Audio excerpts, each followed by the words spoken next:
spread that could be occurring in our schools. Kids bringing it in, kids bringing it out. Governor DeWine also has called for schools to require masks, but has not issued any orders. A group seeking to legalize possessing and growing marijuana in Ohio has failed to gather enough signatures to put the issue in front of state lawmakers. Cleveland.com reports that the group known as the Coalition to Legalize Marijuana Like Alcohol needs 133,000 valid signatures and is 13,000 short with 10 days before the deadline. If they miss it, they can gather more signatures to try to put the issue up to a statewide vote. I'm Dave James on the Ohio News Network. Live and local conversation for the Ohio Valley continues shortly, here on the Watchdog Morning Show with Howard Monroe. Hey man, what can I get you? Yeah, can I have 2 Coors Lights? You got it. Hey Mike! I need 2 Coors Lights! Sure thing. With a taste as cold as the Rockies, only Coors Light gives you refreshment every time. Here you go. Thanks, Mike. Doing a great job. All right, 2 ice-cold Coors Lights. That's the coldest beer I've ever had. Hey, they don't call it the world's most refreshing beer for nothing. Okay, be honest with me. Do you really have the Rocky Mountains in your beer cooler? You don't believe it? Check it out. Man, that's pretty amazing. I know, right? I can't believe it myself sometimes. I mean, this cooler is only 3 feet wide. Coors Light, the world's most refreshing beer. Coors Brewing Company, Golden, Colorado. With great beer comes great responsibility.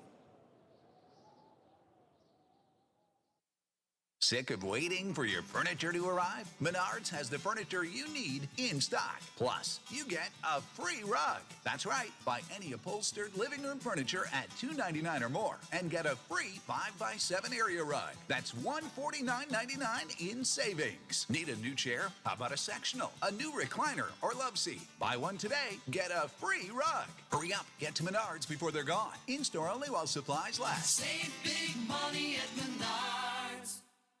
Quaker Steak and Lube at the Highlands is the perfect place to relax after a long day.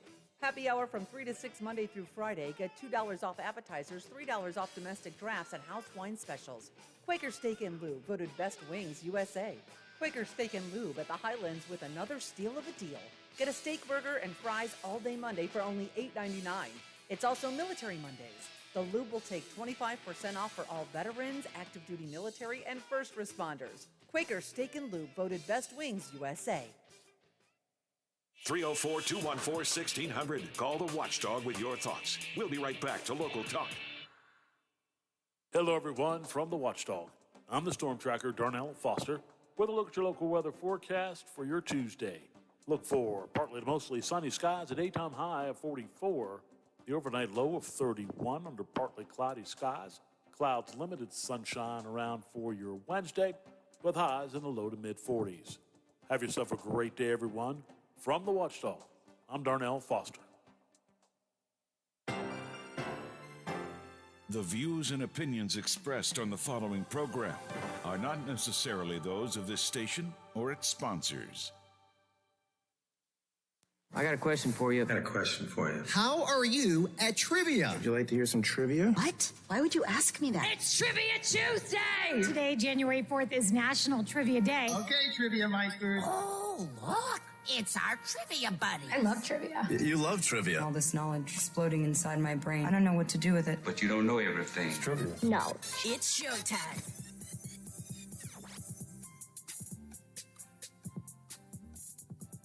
On FM, on AM, online, on demand, and on video. We are where you are. The Watchdog Morning Show with Howard Monroe is here now.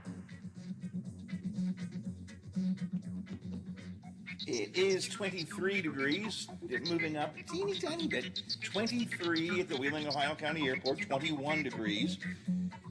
Here at my home studios in the Elm Grove section of Wheeling, 20 degrees.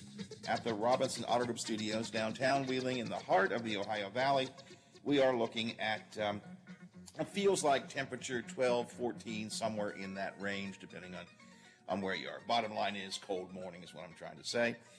It's clearing up outside. It was a cloudy morning. Sun's up. It's clearing up. Still a few wispy clouds outside the home studio, but we're looking for a clearer day as the day goes on. Daytime high up to around 41, maybe some rain tomorrow, showers in the afternoon, and maybe, and it's a maybe, snowflakes, snow flurries, or even if things go really wackadoodle, cumulative snow on Thursday. But that's too far out for a definite prediction. So, but winter is here. That's the bottom line. As I said to people over and over again during the day yesterday when they go, "Oh, Howard, it's cold." It's January. What do you expect? 9/11 here on the Watchdog Morning Show. I mean this sincerely, I mean this literally, I think I had at one time or another every single version of a smartphone that there was. I had what was called the bag phone in the very early days. Literally, you carried it in a big bag with you. I had the brick that was made famous in the movie Wall Street with Michael Douglas, Gordon Gekko. Greed is good. That he carried on the beach. That was one of my first mobile phones. I still to this day remember carrying that brick with me. I was so happy I had a mobile phone. You go into lunch with somebody and you, bam, pound that thing down on the table. Here's my mobile phone. I mean, it was like a walkie-talkie. And then phones came along, the flip phone, the Razor phone, all of those phones, and eventually the iPhone. And at one point, I remember when I got my first one, the biggest deal of them all at one point was the BlackBerry. Because the BlackBerry was really when a phone went from being a thing that you just called people on to being a small computer in your hand. And I remember when I got my first BlackBerry, and I was so happy about that. And I carried that thing with me all the time. It fit in my pocket, didn't have to carry it around like a walkie-talkie. The BlackBerry, pretty big deal. After 9/11, our friend Bob Ney, who was chair of the House Administration Committee at the time, had recognized that one of the problems on 9/11 was that the members of Congress had no way to really communicate with each other when they were sent out of the Capitol. Capitol was under attack. They were afraid, and everybody scattered, and there was no real way to communicate. I remember Bob talking to me about it at the time. He made it a policy. Every member of Congress and their staff had to have a BlackBerry. And again, so, that was a huge deal. They all had to have a BlackBerry. And now we learn that BlackBerries are no more. The BlackBerries have gone EOL. End of life. I don't know if any of you still have your BlackBerry, but apparently they're shutting off service to the BlackBerries. As of today, most models of the one-time indispensable tool, the BlackBerry, will no longer work. It's owned by a Canadian company. They've decided to pull the plug. They will not update the operating system. They will not keep it working at all. So your BlackBerries now become, well, you can stack papers onto them and use them like for, paperweights, because that's pretty much what it is. But it was an iconic and historic item, the BlackBerry. And I remember how happy I was to get my first one. And the ability, it was the first time I was able to really text easily. Some of the previous phones had some texting, but you had to do push the key, to get to C, you had to push the ABC key, 1, 2, 3 to get to the C, that kind of stuff. But boy, the BlackBerry, you could type on it, you could text on it, you could get directions on it, you could get your email on it. Boy, it was exciting. It was a big deal. I have it around here somewhere. One of these days, I'm going to try and track down all of the iPhones, all of the BlackBerries, all of the bag phones, every kind of phone that I've had over the years. Again, going all the way back to the bag phone. Put them on display. I'm going to have the Monroe family phone display with all of the different kind of phones I had. It's got to be, because every time a new one came out, I had to get a new one. And as soon as they got smaller, the StarTAC was a big deal. because the StarTAC became a much smaller phone than the other ones, the flip phone. Oh, boy. I'm sorry, just reminiscing here, but reminiscing because the BlackBerry has now gone. Former President Barack Obama was somewhat famously addicted to his BlackBerry. You remember when he went into the White House, he insisted on keeping his BlackBerry, and so they had to build him a specially secure BlackBerry phone with only the basic features on it because, well, you know, BlackBerries can be hacked, and you don't really want the President of the United States phone to be hacked. But he was a BlackBerry user. As I said, I remember when Bob Ney, my friend, was chair of the House Administration Committee, and Bob made a policy that all members of Congress had to carry a BlackBerry. Those were exciting times, the heady days of the BlackBerry. And now they're just paperweights. I'll bet our former congressional staffer and campaign consultant, Matt Robeson, I'll bet you had a BlackBerry once upon a time, Matt, didn't you? I was so addicted to my BlackBerry. You want to know my best BlackBerry story? I wooed my wife via BlackBerry. After we met, I went on a congressional trip, and I was gone for like 8 days. Got back, and the first thing I wanted to do was send her a long email. You know, girl I just met. And I did it all with my thumbs. I literally hit the limit. In those days, there was a limit on how much you could input because the BlackBerry could only hold so much in an email. And I hit the limit sending her an email. And I guess I did something eloquent, or I didn't mess up too bad because we ended up married. Oh, she said, a guy who can type with his thumbs. That's my kind of guy. Man. That was a long email. But yeah, I did. It was exciting to get my first BlackBerry. It was like, yeah, man, this is what a step up that was from the Razor phone, you know? Oh yeah.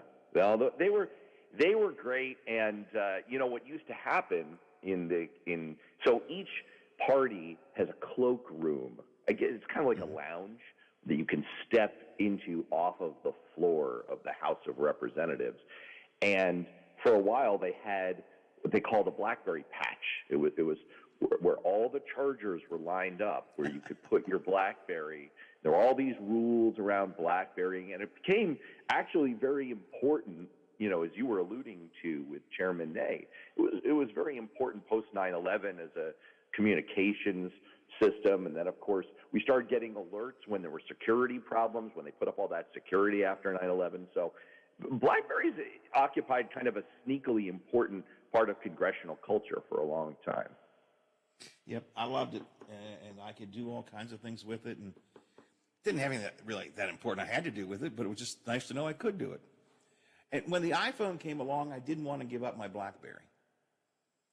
No, I didn't either. I was old-fashioned. I liked the tactile feel of the buttons under my fingers. Yeah. And then, you know, I used to fly back and forth to Washington, just like my boss.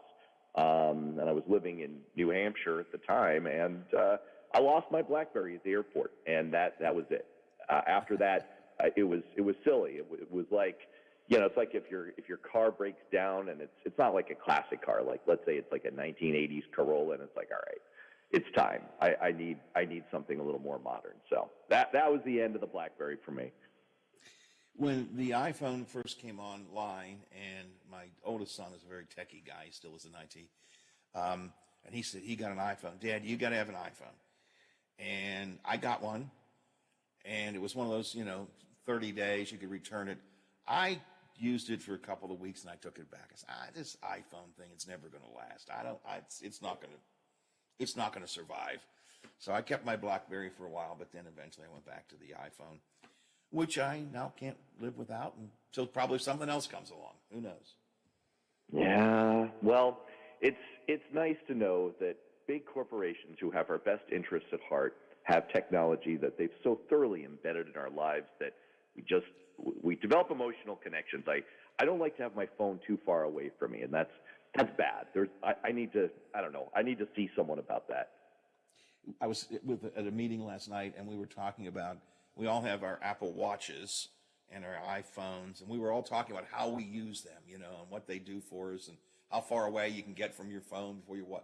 And I was thinking, which is like, wow, we are really.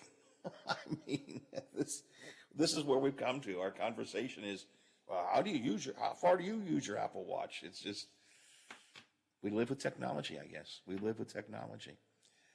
Matt, what I wanted to talk about today was something that happened a year ago this week. And that was what I still call the insurrection. The events of January 6, 2021. The attack on democracy. These are all my phrases. Some of my listeners get mad at me when I use these words, but that's the way I looked at it. Have we really recovered yet from what happened on January 6th of last year? We have not recovered, and in many ways, the condition is getting worse. First of all, I want to say this in kind of an open-minded and inviting way, not in a negative way, to people who disagree with the use of the word insurrection.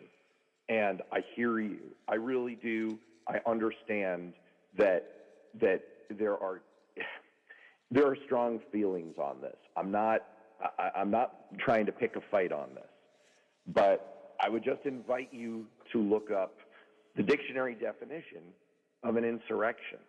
And it's awfully hard to come up with a better one than what happened on January 6th, 2021. Let's not forget that 5 people died, 150 plus police officers were injured in the violence. And the violence was aimed at stopping the peaceful transfer of power in a democracy in the United States of America. That is the definition of an insurrection. And so, but that's the very fact that a year later, we have to start a discussion by once again going through, was it an insurrection? Was it not? Goes to show that the condition has gotten worse. What we find when we look at polling today is just 26% of Republicans think that the protesters who entered the Capitol were mostly violent. The rest say they were mostly peaceful. And why has the condition gotten worse? It's because the right-wing media has pushed a propaganda line very, very hard. And again, you can see the result in polling. Republicans who watch Fox News are 15 points more likely to say that the people who attacked the Capitol were mostly peaceful. Non-Fox News watching Republicans, I don't know who they are, but there are some, are 16 points more likely to say that those insurrectionists were mostly violent. So what has happened over time is that people's views have solidified and they have drifted generally into a partisan lockup where Republicans, by and large, dismiss, they don't want to call it an insurrection, they call it mostly peaceful, which anyone with a pair of eyes who looks at the video, it's baffling. And they dismiss it, they don't fundamentally see it as an attack on the government and all of us as the United States of America, and Democrats do. And that in itself is a major problem. It's a gigantic problem, but it is the ultimate end game of much of the Trump era, which was to get people to not believe their lying eyes, to not believe what they see. I mean, there are not dozens, but hundreds and hundreds of videos that go around this country from that day. Some are, sort of official videos. Some are media videos. Many are just parts of videos from folks who were there, and at the time, who proudly put up their videos of what they had done. It's clear this was not a peaceful protest. These were not tourists just taking a nice look at Statuary Hall. It's clear. You can't look at it and think anything else. And yet, And yet, we have these polling numbers, these frightening polling numbers, at the high percentage of Republicans who believe that it was just a peaceful protest. It really was not an attack on democracy, and yet that's exactly what it was there for. I mean, the point of it was to stop the election. That's Stop the Steal was the name of the whole rally, if you will. It's frightening.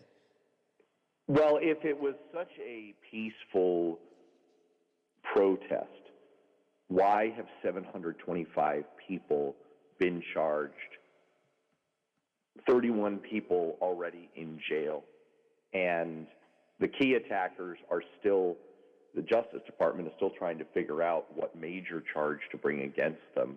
Why were 150 police officers injured? Why did 5 people die? Why were the protesters chanting, "Hang Mike Pence"? Why, as has come to light through the work of the January 6th investigating committee, the bipartisan investigating committee, I must point out, why were Fox News hosts and Donald Trump's children desperately calling, desperately begging him to say something while he sat there and watched, literally sat there and watched? Why were they begging him to intervene to prevent the violence? They know full well just how devastatingly bad this was. They knew the whole time. They knew. And then they went on the air and they, pushed the Fox News. It's sort of the child of the big lie. If the original big lie was that the election was stolen, the child of that lie is, and then the events of January 6th were no big deal. And when I say that things have gotten worse, what I mean is that a new poll from the University of Maryland shows that about 40% of Republicans and independents say that violent action against the government is sometimes justified. It's the highest number in terms of overall percentage of Americans who say that they've ever seen in that poll. And what you see across the board is that the number of Americans who believe that President Biden's victory was legitimate is only 2/3 of us, only 65% of Americans, and that's down. So it's not just that views have become set in stone, have become locked in between the parties. It's that they're trending in the wrong direction, and there's a growing acceptance of the big lie and a growing rejection of the idea that the way we solve our problems in this country is through the majesty of our Constitution and democratic process, not by taking to the streets in violence. But that's where we are. There were a number of Trump staffers, administration members, and even a couple of cabinet members who immediately resigned, left the administration right after January 6th, I think some on January 6th, and said, "This is it, I can't take this anymore. Clearly this is wrong, we're in the wrong place." And made their statements, within a couple of days about how bad it was. And many members of Congress disavowed the president's actions and all this sort of stuff. But now, a year later, we're not hearing from them. Now, a year later, those folks who shortly after January 6th were condemning the acts, condemning the president, now they've suddenly become quiet. Donald Trump scares people. Yeah, that's absolutely true. And to build on that, there's a trickle down to the state level, to the local level, and you can see it in 2 basic ways. One is that the Democrats compiled a list. They actually tried to look at this because they thought, right after this happened, they thought, this is disqualifying. Anyone who was a part of this, who condoned this or participated in it, they should have no role in public life in America. This is a defining thing. You're either with democracy or you should not be part of government. It would be like running for government as an openly declared fascist. And so they compiled a list. 21 state-level lawmakers across America who either attended the rally or were part of the demonstration on the Capitol ground. There were another 600 who signed letters or briefs calling to overturn the results of the 2020 election. That's about 15% of all state-level Republican lawmakers. But in the year since that list was compiled, nothing bad has happened to those folks. As a matter of fact, when you review that group of Republican lawmakers has thrived. And so that's one sign that what you were saying is absolutely true, that there's been no blowback or follow-up to, from those folks. The other thing is that all of the efforts, and maybe you want to get into this in a minute about kind of looking forward, but all of the efforts to try to relitigate the 2020 election and make the next time worse have been moving. And it's because of these Republican legislators at the state level.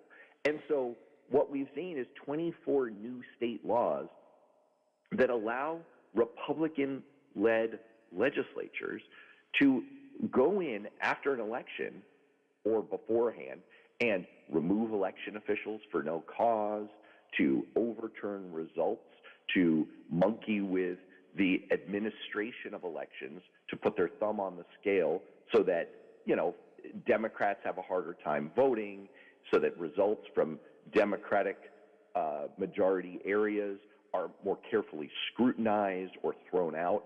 And so if the foundation of all of this was Donald Trump's big lie, the big lie is on the march. The big lie is succeeding. It's working, and it's growing, and it's growing. And support for it is growing. The numbers show that quite clearly. We're talking to Matt Robeson. Matt is a former campaign consultant, a congressional staffer, and one of our political analysts here on the Watchdog Morning Show about January 6th. But let's all right. So January 6th, 2021, it came, it went. It is still being dissected. It is still being disbelieved by some, but the House committee is at least pulling some information out. They say they're going to release some of their findings in the near future. But let me ask you this, Matt. Was it one and done, or is it something we have to be more vigilant about as we look forward? It was not one and done.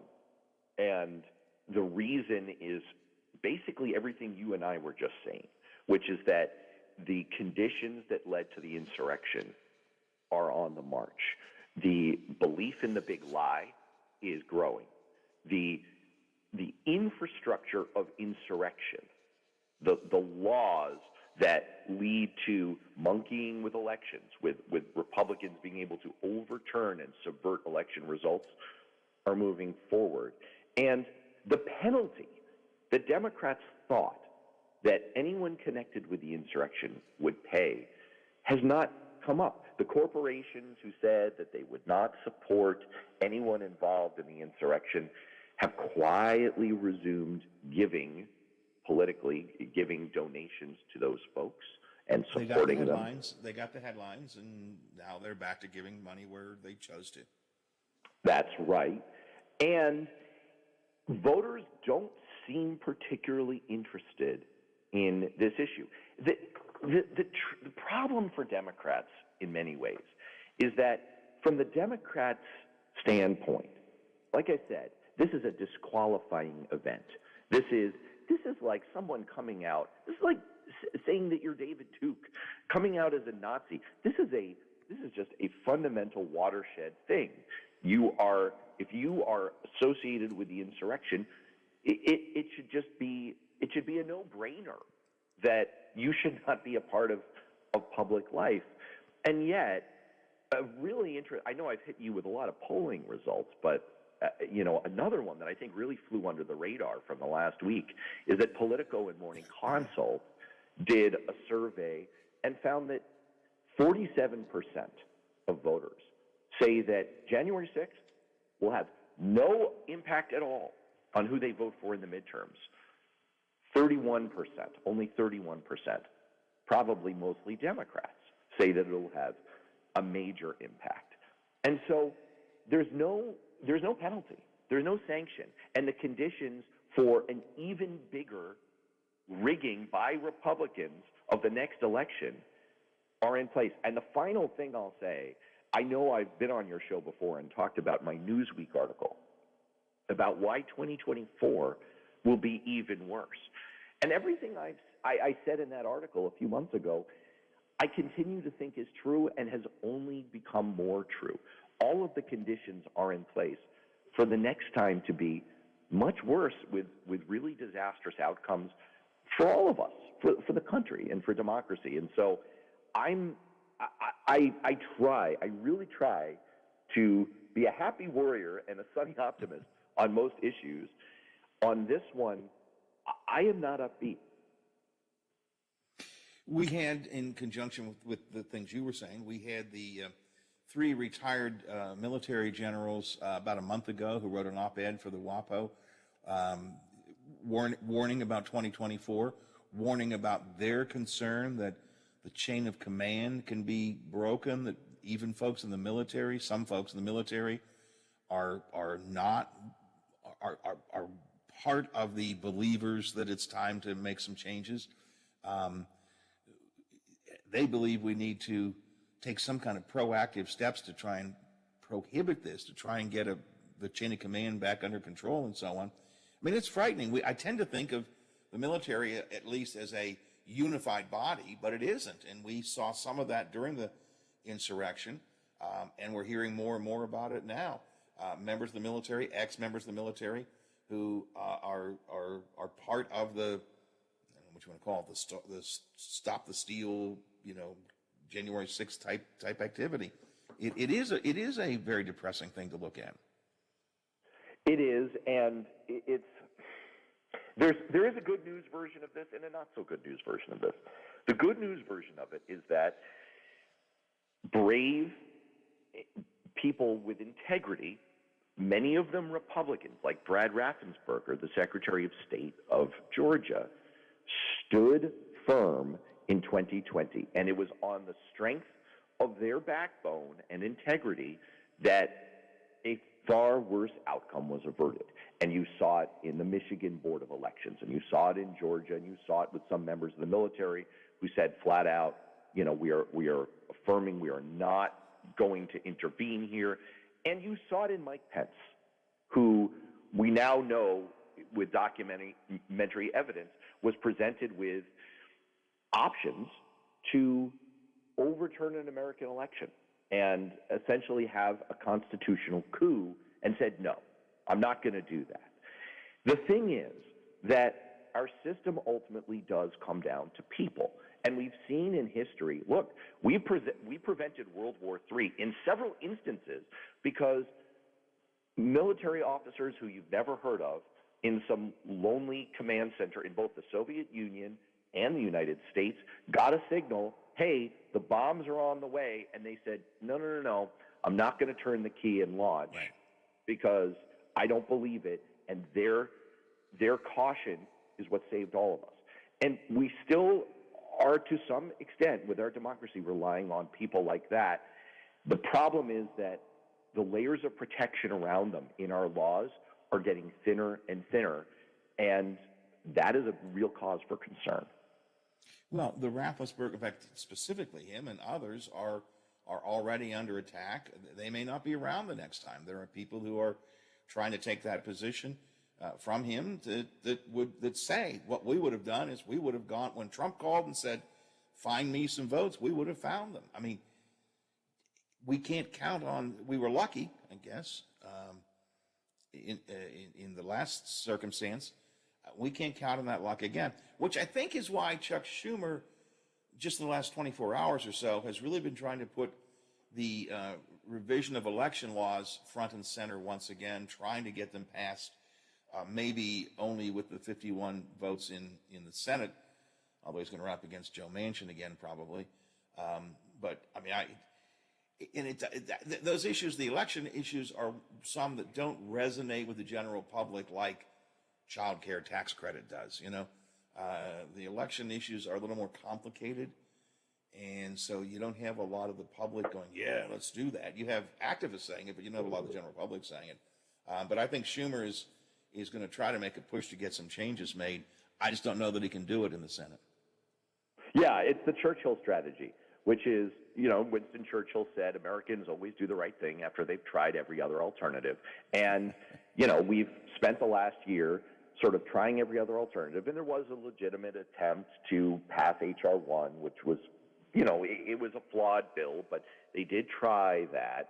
And they've been working on Senators Manchin and Sinema in terms of the filibuster when it comes to voting rights. So there has been activity, but I do think that Democrats in the Senate have come around to the idea of this is it. This is our one chance. And we're not going to run on it. And it's not going to be, this isn't something that we're going to see front and center in 30-second ads, I don't think, in the fall of 2022. But it's an absolute must-do.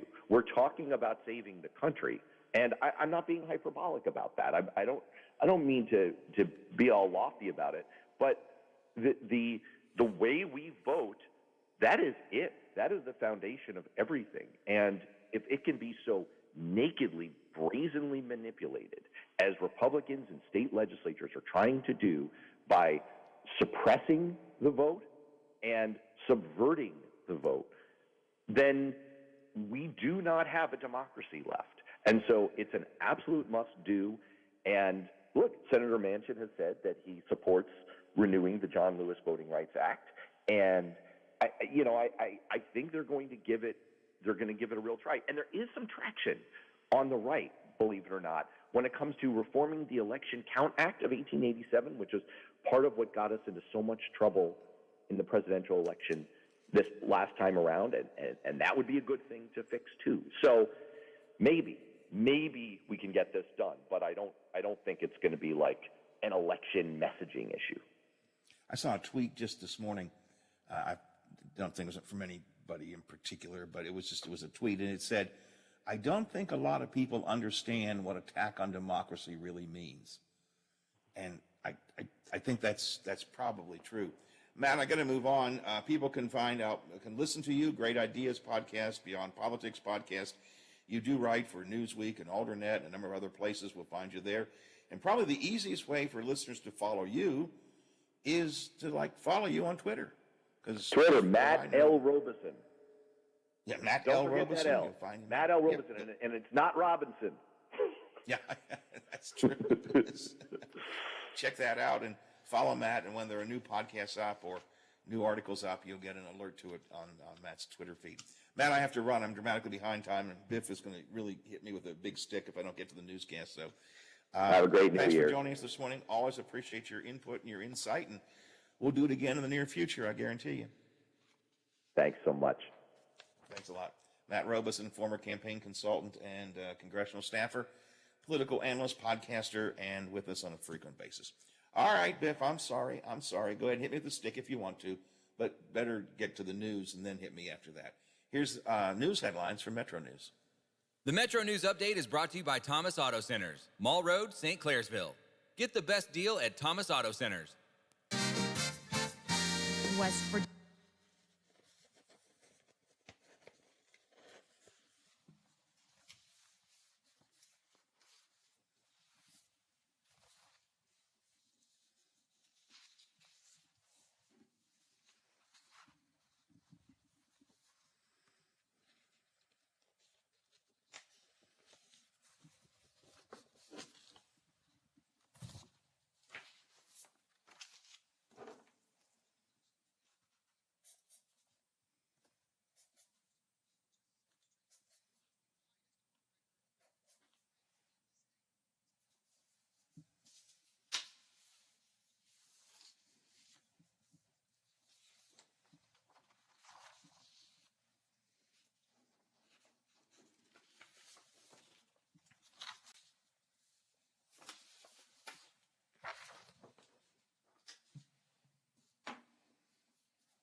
If you can skip sports if you want to.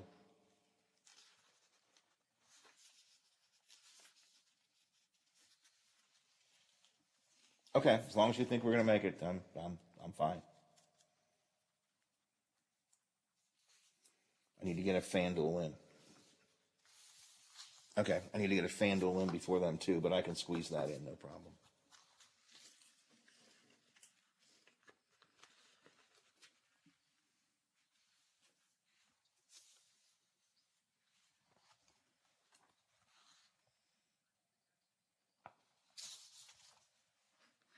During Charleston City Council meeting. From the Metro News Anchor Desk, I'm Carrie Hudasek.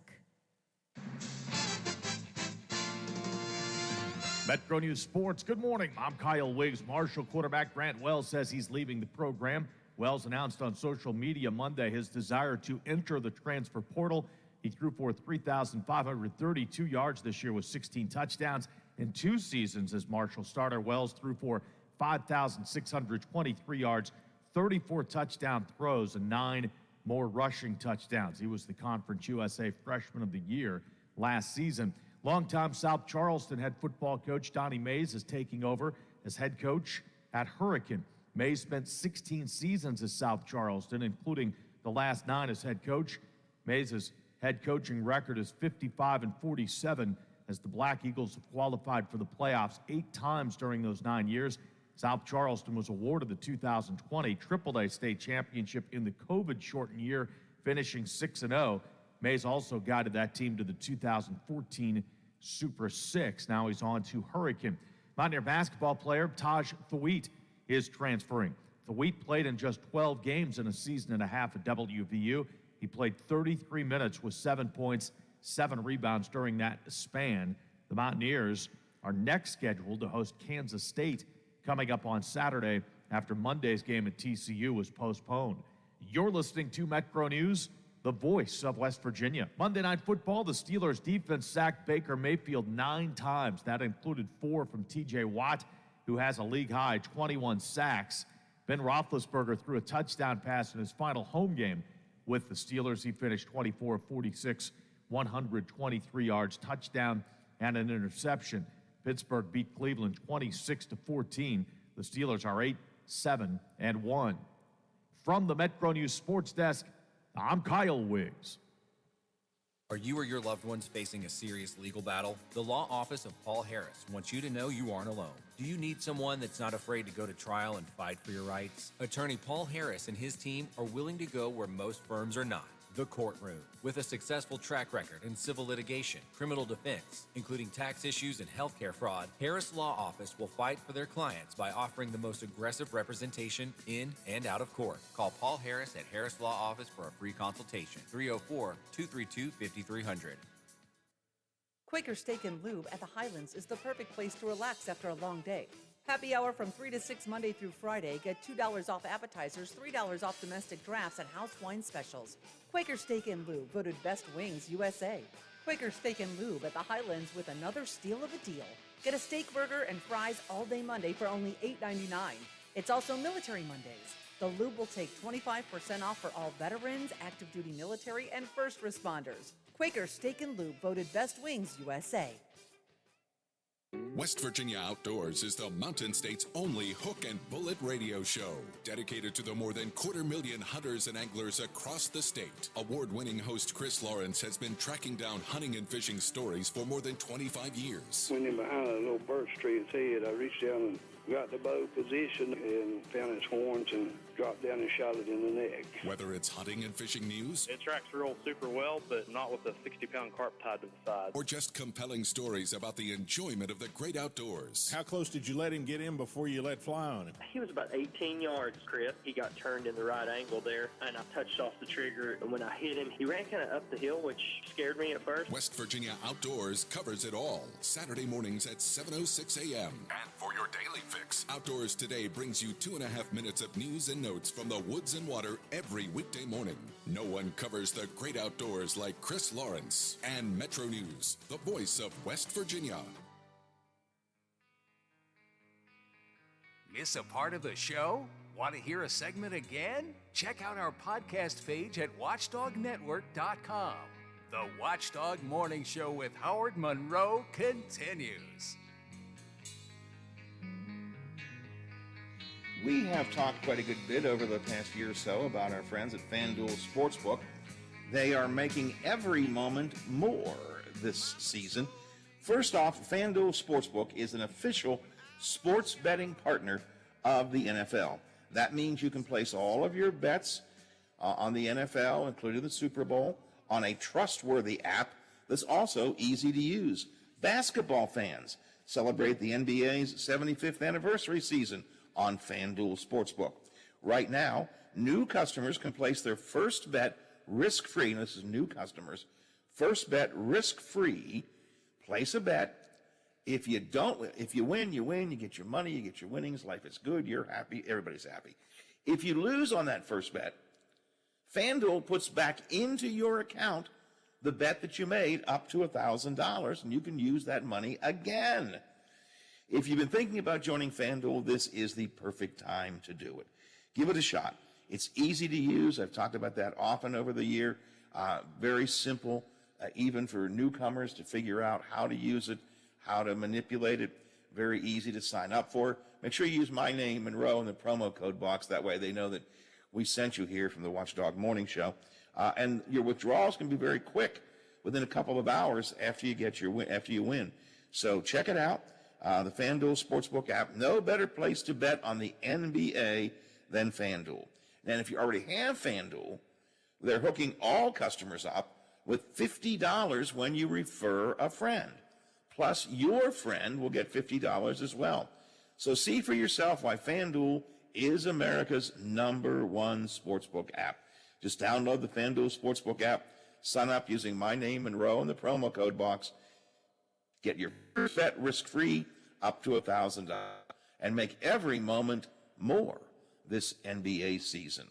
Remember, you must be 21 or older, physically present in West Virginia, first online real money wager only. Refund is issued as a non-mobile site in 14 days. Restrictions do apply. See terms at sportsbook.fanduel.com. Remember, if the money you spend on gambling is your entertainment dollar, if you like to buy a beer, go to a movie, do some gambling, it's all part of the money you set aside to have fun with in life, go for FanDuel. If gambling is a problem for you, if it drives you to spend money you can't, if you have become an addict, then you need to call 1-800-GAMBLER or go to www.1800gambler.net. But if it's just a fun thing for you to do, and for most people it is, then feel free to download FanDuel and have fun. FanDuel Sports app has more ways to win. Biffy, we've got Central game tonight, right? Yes, Central making the trip to Shadyside to take on the Tigers at 7:30 tonight. All right, so catch that here on the Watchdog. Big 7 here yet? I didn't see a note. Nope. Well, actually, the reason you didn't see the reason you didn't see the note, Bob just called, so I got him on hold right now. Well, then let's talk to Bob Westfall over the Big 7, WTRF TV. Good morning, Bob. Morning, Howard. You know, it's been like 2 weeks since we talked. You'd think we'd, you'd be a little more excited. Hey, Bob, it's so good to talk to you. How was your weekend? Happy New Year to you. Yeah, never mind. How was that? Yeah, it was pretty good. How was your holiday? Thought I'd try. Mine was good. Seriously, how was yours? Your internet's not getting any better. You there? I'm here. Let's talk about what you got working on today. All right, a few things we're going to do. We're going to take a look at Ohio has raised its minimum wage, all the way up to, I think, to $9.50, somewhere in that neighborhood. That's almost, we're going to talk to a local business person who actually thinks it's a good idea. So we're going to take a look at that. I think the last time we had a national raise, it's probably been a decade since the minimum wage went up, so we'll have that. We'll also deal with, let's see here, had a high-speed chase. Jefferson County ended up in Belmont County. We're getting some details in on that. Also dealing with law enforcement, the Sheriff's Department in Belmont County got a grant for their Explorer program. So we're going to follow up on that today as well. Of course, last night was could have been. I'm just waiting for Big Ben to announce at the end of the season. I was just kidding. And he's not going anywhere. But anyway. Bob, I keep thinking the same thing. I keep thinking the exact same thing. So anyway, last night could have been Ben's last home game, so we'll follow up on that today. Did have some family members. His aunt is in the area, and we're going to see if we can't maybe track him down, see how the family's feeling with the possible end of Ben Roethlisberger's Hall of Fame career. So we'll have follow up on that today. Of course, Steelers win. They're still technically in the playoffs. So Scott and Chip will be following up on that. And then the weather's going to get cold here the next couple of days. So Aaron's up there now. Yeah, Aaron's up there now. And Zach will be covering that tonight. So a little bit of news, sports, weather. So kind of a little bit of everything today. Find it all on TV at noon, 5, 6, 10, 11, 5:30 for the statewide show. Find it online at the award-winning WTRF.com, and find it in your pocket if you download the TV7 News app, do the companion Storm Tracker 7 app, and all the news goes with you wherever you go. Yeah. I'm never without TV7 in my pocket, which sometimes scares people. Yeah, that doesn't sound right. But anyway, you're absolutely right on that, though, I guess. The app's great, especially the weather. Like I said before, the traffic cameras. You can pop those up on our app to take a look at what traffic is. We've got 8 different cameras in the area, so you can check out. If you're heading downtown or something like that, you can at least take a look on that. And then, of course, the weather app gives you everything you need to know before you head out. So, I mean, I can't imagine why you wouldn't have those. Nope. Again, carry them with you, and you've got the news that you need right when it's there. Activate the push notifications so when new news occurs, and when it's put on this website, you'll get it right away, get a notice about it. Can't beat it. I mean, it's the way to stay on top of everything. Right. Bob, good talking to you. Appreciate having you back. Hope you had a great weekend, a great holiday. And we'll talk again. All right, man. We'll talk Thursday, I guess. I guess so. Thanks a lot. All right, man. Bob Westfall from the Big 7, WTRF TV, with us here every morning on the Watchdog Morning Show. Well, Biffy, it's time for me to say sayonara, see you, bye-bye, farewell. I got to go. I got to get out of here. My friend, Mr. Kirchville, has the calm coming up next. Among his guests today, the new president of Marshall University, Brad Smith, former head of Intuit, now, as of this week, the head of Marshall University. Brad's in to talk about COVID with Hoppy. And Chris Starwald is in to, be Starwald. That's all coming up today on Statewide Talk Line with Hoppy Kirchville. Coming up after we check ABC News, which is next. As for me, good Lord willing, creeks don't rise, bat phone doesn't ring. Don't get impeached, don't retire, ticker keeps on ticking. And Teddy says, it's all right, you can go back to work tomorrow, Granddad. I shall return tomorrow morning, 7 o'clock. Another go-round of the big gig. Are you back with me, sir? I am here for a Wednesday. We'll keep on doing it till we get it right. That could be a long time. Indeed. The Watchdog is FM 98.1, AM 1600 WKKX Wheeling, FM 97.7, AM 1370 WVLY Moundsville. The ABC News is brought to you by Thomas Auto Centers, Mall Road, St. Clairsville. Get the best deal at Thomas Auto Centers. ABC News. I'm Derek Dennis. Another.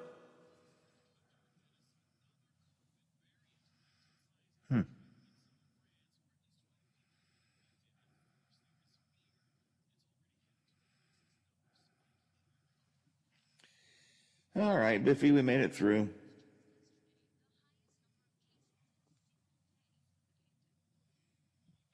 Wasn't too bad. You hear anything more about Bill?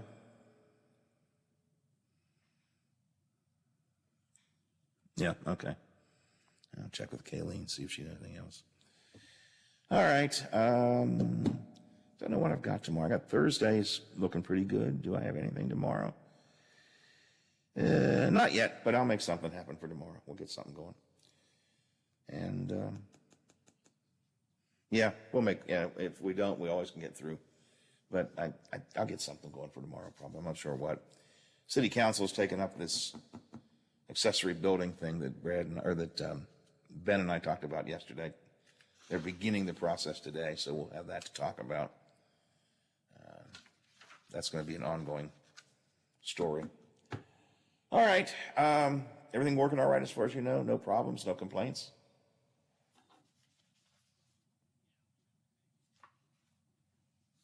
Okay, sounds good. I will be around all day. Teddy's back in school, so I'm just here, not playing video games. So if you need me for anything, give me a call. I'll be around. Otherwise, I'll talk to you in the morning. Appreciate your help, as always. Thanks a lot. Bye. I'm tired. I'm drained. I'm ready to go home. ABC's Gio Benitez. You're listening to ABC News. What's all the buzz about nasal irrigation and Navage? And should I try it? Here's the science. Airborne germs invade through your nose. It's the body's air filter for trapping allergens and viruses. When your nose gets clogged, it's less effective and germs multiply. Eventually, your immune system can get overwhelmed and you get sick. Nasal irrigation is an effective, all-natural way to clean your nose. It's not a drug, it's more like plumbing. Saline goes in one nostril, around the back of the nose, and out the other nostril, flushing out mucus and germs. I'm Martin Hoke, and I invented Navage to make cleaning your nose easy. It's the world's only nose cleaner with powered suction. Navage pulls out the bad stuff so you can breathe better, sleep deeper, snore less, and feel healthier. At Walgreens, CVS, Rite Aid, Target, Bed Bath, and Walmart. Or go to Navage.com for a free gift with purchase. Over 2 million sold. Navage, Navage. Clean nose, healthy life. OPEC and its allies holding fast to its slow ramp-up of oil production. The 23-member alliance led by Saudi Arabia and Russia saying today it will increase production by 400,000 barrels a day next month. That follows the roadmap put in place months ago, a plan criticized by the White House for keeping gas prices relatively high. The search for a missing girl in New Hampshire just getting underway, but it's been 2 years since she was last seen. For some reason, officials weren't notified until a few days ago that Harmony Montgomery hadn't been seen since 2019. Alan Aldenberg is the police chief in Manchester. We're 2 years behind the power curve, all right, in where Harmony should have been, all right, and who she should have been with. She's not with them. 7-year-old Harmony has been in the child welfare systems in both New Hampshire and Massachusetts. A 24-hour tip line is now up and running. As investigators in Colorado try to find the source of a wildfire that's destroyed about 1,000 homes and buildings, homeowners are trying to salvage what they can. We found my cookie cutters. I just finished making Christmas cookies, of course, so I found all my cookie cutters.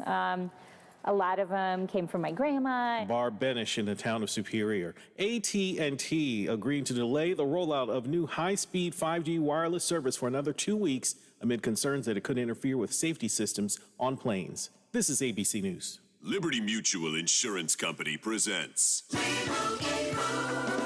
and Doug. And we're back with Limu, Emu, and Doug for the final question. Category is things you climb. All right, Limu, what do you think?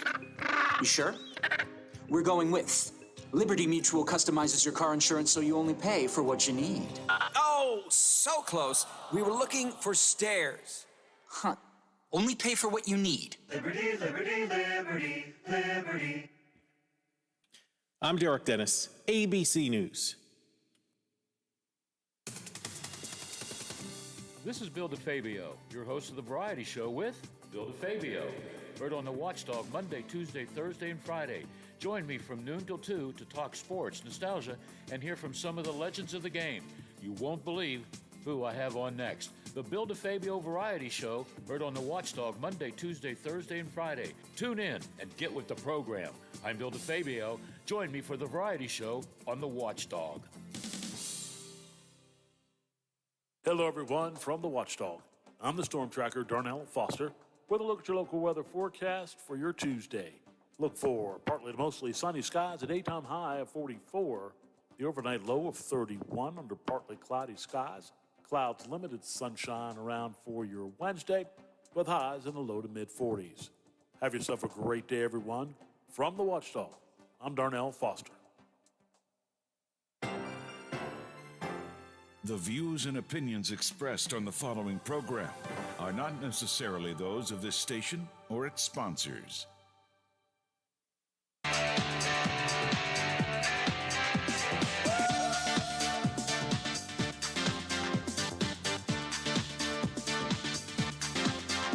Good morning. Welcome to Talkline on the Metro News Radio Network. Do not attempt to change the station. You are surrounded. We interrupt this program to bring you an emergency news bulletin. Repeat, this is an emergency bulletin. Keep your radio turned on. From the studios of WVRC Media and the Metro News Radio Network, the voice of West Virginia, comes the most powerful radio show in West Virginia. This is Metro News Talk Live with Hoppy Kercheval. Check set line up, link. Activated Telos telephone. Switch network control from Charleston to Morgantown. Stand by. Q Hoppy. You're on. Metro News Talk Line with Hoppy Kercheval is brought to you by Encoga Insurance, encircling you with coverage to protect what you care about most. Visit Encoga.com to learn more. Good morning. Welcome to Talkline on Metro News. Hoppy Kercheval with you. Taylor Kennedy is handling the video stream. You can watch at WVMetroNews.com. The phone number is 1-800-765-8255 or text me 304-TALK-304. I read all the texts, I respond to many, and I read some on the air. So, Brad Smith is on the job as the new president of Marshall University. Yesterday was officially his first day, and he came back to work for the second day. You're back, Brad. You came in for the second day. It's good to talk to you. Congratulations. How are you? Good morning, Hoppy. Thanks for having me. I'm doing great. It is day 2 of the next chapter in my life, and it's going to be an exciting chapter for me. I hope it's an exciting chapter for Marshall as well. You have said you're going to spend a period of time, the coming weeks, listening, kind of this listening tour. What are you listening for? Yes, I obviously have had the opportunity over the years to stay very directly involved with the university.